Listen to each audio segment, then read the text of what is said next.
This is QX2 Gaming with Season 1, Week 2, with the top 5 fails of the week.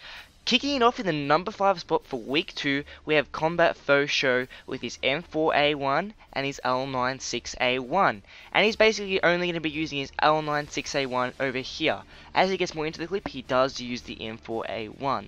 And so he decides to pull his M4A1 out. He's running in and gets no wreck to head! Haha! Coming in the number 4 spot, we have Marfaz2661 with his M1911 gold. And he is straight, just no reg! Enough said, no reg! Look, slow-mo right there, no reg, enough said.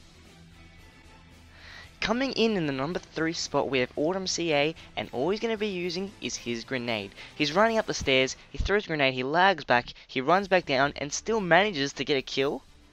And he runs up, and if you look at that in slow motion, you can actually see how he lagged back and threw down, and you can actually see a guy about jumping into the grenade right there. That's hilarious, that the guy jumped down, and he just sat there, doing nothing. And then he just runs up all casual like, yeah. Coming in the number 2 spot, we got How2NX, and he's going to be using his Tiger Strider. Now we see someone here, look right there, a specialist, and he's on top of him, about to knife him in the head, and he leaves the game. You can't get more fail than that. Coming in the number 1 spot, we have Intermediate on Kill Creek with an L961 and a HPS, which is pretty unusual if you ask me. He's on here, he does a 720 and no scope and gets him, but he tanked it.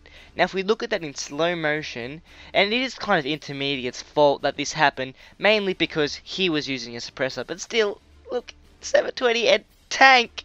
That would have got top 5 plays for show! I hope you enjoyed this week of top 5 fails. Now I just want to get something out there for all the subscribers, and the series is made by you guys, so please, if you're watching this, try as hard as you can to try and get a clip in for week 3. Now all of you have put some, let's just call it constructive criticism, saying how I should improve the video. I've added some of those in the video today, but I will eventually get to all of them. I hope you guys enjoy this series, and I'm going to try and continue it as long as I can.